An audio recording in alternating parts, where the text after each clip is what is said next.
Hey, what's up, Rough Cuts? Today's Tuesday, I'm Jim, and today's film is Three Outlaw Samurai.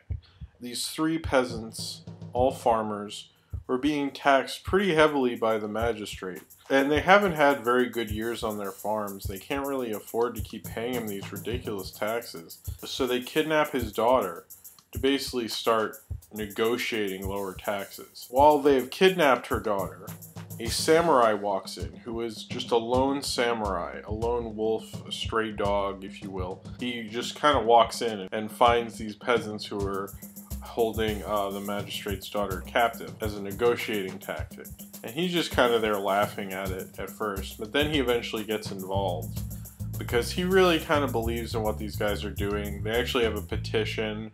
They really have worked at it and semi-thought this out, although they're not the best at strategizing. In that way, it reminds me of something like Sanjiro. This film is directed by Haido Gasha, I think. And this is his first film. He was a TV director. He directed this as a TV series first. It was very successful. He decided to make a movie version of that. He's actually one of the first people in the Japanese film industry to do such a thing. It was actually very rare in the 60s. Although in America it was pretty common, I guess in Japan it was different. And that actually the success of this film led to other TV series in Japan being made into movies, such as Zatoichi, the Blind Swordsman. The magistrate sends people out because he knows his daughter's been kidnapped. And he goes there and tries to fight them, but of course there's this samurai Ronin guy there. He's an incredible samurai. He's just like, what he can do with his sword is amazing. He kind of looks like Liam Neeson, but he's not. And then Magistrate realizes he needs more samurai and better samurai, so he finds a samurai he has locked up in jail, gets him out, and then when he goes to fight, he realizes that he wants to join his cause as well as the samurai who works for the magistrate. And they all kind of join forces in this weird way. The Ronin who was there first, he's really protecting the peasants and this idea, this political change that they want to start in their region. That's something I really like about this movie, is how political it is and how universally political it is. And these peasants were going to present their petition because the magistrate, I guess, isn't in charge of the region. There was a guy higher up who was coming through the town, and they were going to give him the petition. And they were going to show him like what's been going on and hopefully make change. And the magistrate does not want that to happen because he considers that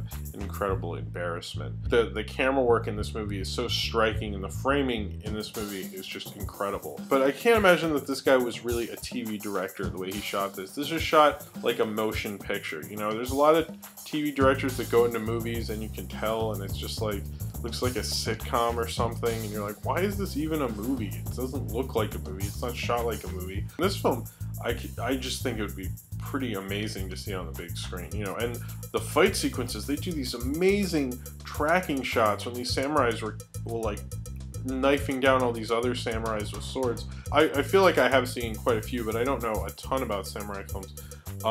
But as an American, I think, to me, this film really could have been a Western. The samurai is basically the lone gunslinger of the Old West. You could really just take all the dialogue and everything, just change the settings, and it would probably be pretty similar, except for all the stuff about samurais and stuff. That would just seem weird. This movie's always kind of stuck out to me, and I haven't seen it that many times. By the end of it, I'm always like, I don't know, it makes me think about causes. It makes me think about how people want change one day, and then the other day they're like, you know, it's just too scary, we're just going to lay low sometimes, and we're just going to take it, and how kind of depressing that can be.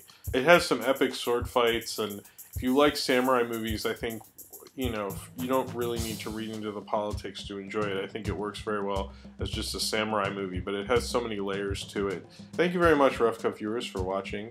I will be back hopefully next Tuesday. And if you have seen Three Outlaw Samurai and you would like to talk about it, then comment below in the comments, and subscribe to the Rough Cuts if you haven't already. Subscribe to my main channel, and which is in the description right here.